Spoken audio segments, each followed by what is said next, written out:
tir dans le 10e arrondissement, les rues, donne-moi les rues. Et Louise est en ligne avec la PP. Combien il y a d'assaillants? Tu restes au bureau et tu regroupes tout le monde. Les terroristes sont entrés au Bataclan, en plein concert.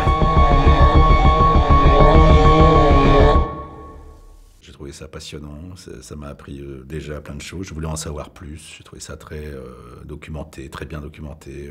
Puis cet événement qu'on a dans nos chairs, et j'ai eu envie de le raconter, je me suis jamais posé la question. Il y aurait 2 terroristes, peut-être 3, en fuite dans Paris. Il est 1h17, ils ont disparu des radars vers 22h. Ça veut dire qu'ils ont un peu plus de 3 heures d'avance sur nous. Alors on va établir un périmètre des endroits où ils ont pu se rendre, et on va verrouiller Paris et la banlieue. Je veux que tous les indiques, tous les infiltrés, tous les flics de France se coordonnent. Je veux que le moindre type qui a eu un comportement bizarre dans les dernières 24 heures soit en garde à vue.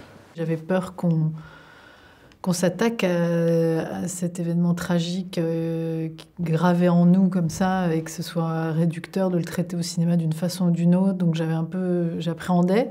Mais très vite, j'ai été prise par l'idée de connaître ce qui n'est pas accessible à tous, c'est-à-dire cette police antiterroriste. Et ça m'a beaucoup passionnée. On est évidemment préparé pour ça. Mais ceux pour qui la charge émotionnelle est trop importante peuvent se mettre sur le côté.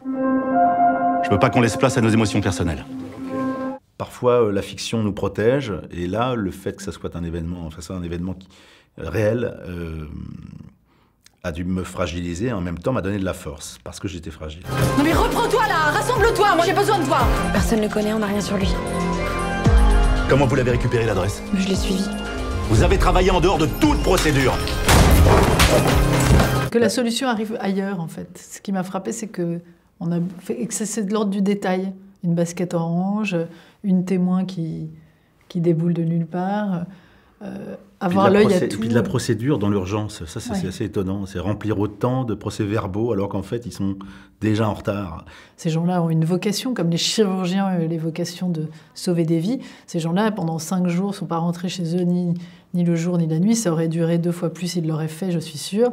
Dans l'idée et dans le but de trouver l'issue du drame, de trouver les coupables et de redonner une espèce de pseudo-respiration à la société française.